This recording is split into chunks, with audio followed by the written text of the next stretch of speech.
আজকে বাড়িতে সবজি নেই, আর সবজি আনতে যাবার লোকও নেই, আর পাড়াতে দোকানে যে যাব তারও একদম যেতে ভালো লাগছে না। তো আমি ভাবলাম বাড়িতে কিছু উপকরণ দিয়ে একটা সুন্দর রেসিপি বানাই। তো চলো আজকে কি রেসিপি বানাবো সবটাই আপনাদের সঙ্গে শেয়ার করব, আমার সঙ্গে থাকবে। এখানে দিয়ে দেবো আমি একটু কাঁচা লঙ্কা দিয়ে দিলাম, আর দিয়ে দেবো একটু পেঁয়াজ, কুচো করে পেঁয়াজ, এটা কুচো করে পেঁয়াজ দিয়ে দিলাম। এটার মধ্যে দিয়ে দেবো আমি একটু নুন স্বাদ মতো। এখানে দিয়ে দেবো আমি দুটো ডিম ফাটিয়ে তার মধ্যে,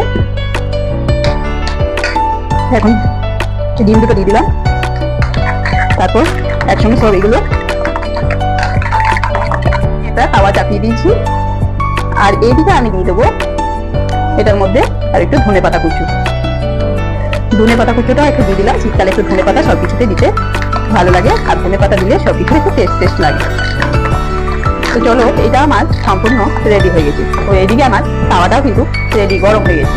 তো দেখো, তাওয়ার মধ্যে আমি একটু তেল দেবো, খুব বেশি কিন্তু তেল আমি দেবো না, একটু তেল দিয়ে দিলাম।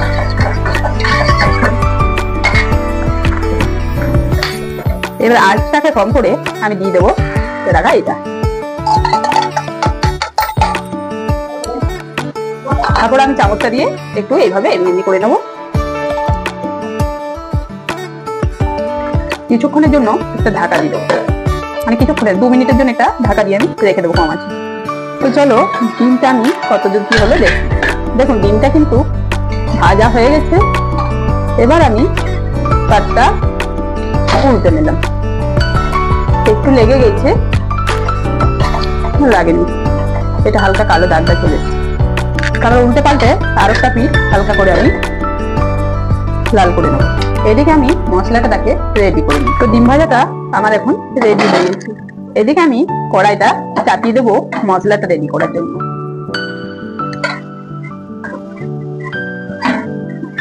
এটাকে ঠান্ডা হোক,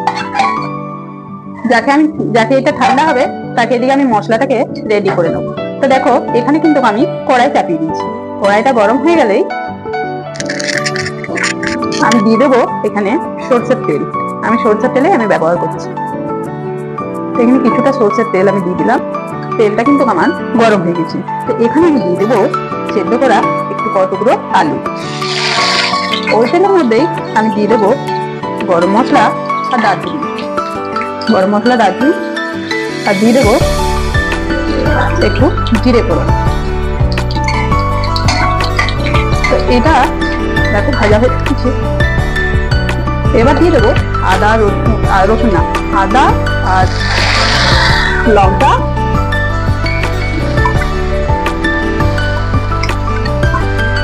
লঙ্কা, টমেটো একসঙ্গে মিক্সিতে বেটে দিয়েছিলাম, ওটাই আমি এখন তেলের মধ্যে দিয়ে দিচ্ছি। এটা কিছুক্ষণ নাড়াচাড়া করলেই মশলার মধ্যে একটা কালার আসে। তো এখন আমি দিয়ে দেবো মশলাটার মধ্যে একটু মতো নুন দিয়ে দিলাম। এখানে দিয়ে দেবো একটু হলুদের গুঁড়ো একটু দিয়ে দিলাম 1 চামচ।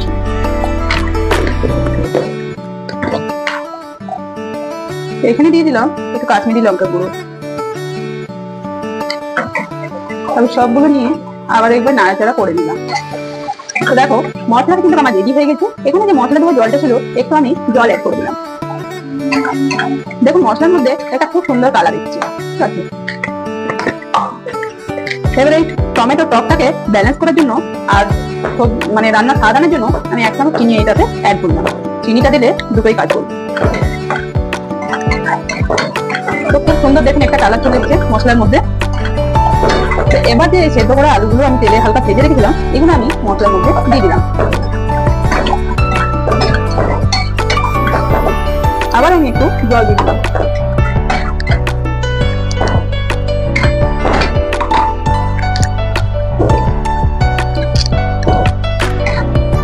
আমি এখন এটার মধ্যে একটু জল ঢেলে দেবো। তো একটু আমার গ্রেভি লাগবে, একটু ঝোল লাগবে। আপনারা চাইলে ঝোল নাও করতে পারেন। আমার একটু ঝোল লাগে বাড়িতে, তার জন্য আমি একটু ঝোল পাতলা করে নিলাম। তো যাতে ঝোলটা রেডি হবে, তাকে আমি এদিকে দেখো ডিমটা যেটা আমি ভেজে রেখেছিলাম খুব সুন্দরভাবে কিন্তু ঠান্ডা হয়ে গেছে। এটা গরমে কিন্তু কাটা যাবে না। তো এখন আমি ঠান্ডা হয়ে গেছে, একটা ছুরি দিয়ে আমি ধোকা সাইজে কেটে নেবো।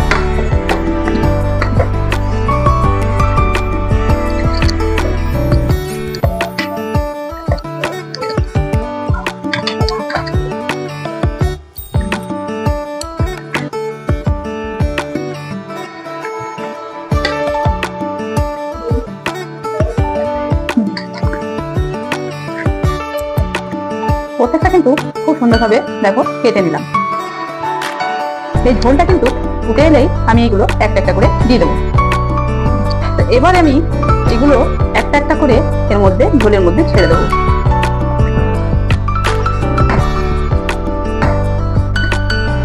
প্রত্যেকটাই আমি ঝোলের মধ্যে ছেড়ে দেবো। যে ঝোলের মধ্যে ছেড়ে দেবো এগুলা ফুলতে ফুলতে অনেকটা বড় হয়ে যাবে। এই সবজিটা আপনারা রুটি, ভাত, পরোটা সবকিছু দিয়েই আপনারা খেতে পারেন। কম সময়ে ঘরে থাকা জিনিস দিয়েই এটা চটপট করে বানিয়ে নিতে পারবেন। এটা আমি দিয়ে দিলাম। এর মধ্যে আমি সবার শেষে দিয়ে দেবো একটু গরম মশলা। গরম মশলা দিয়ে দিলাম একটু। একটু আমি দিয়ে দেবো, সামান্য একটু দিয়ে দেবো ঘি।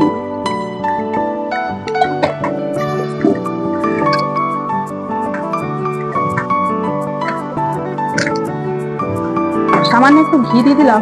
সবার শেষে দিয়ে দেবো একটু ধনেপাতা কুচো করে।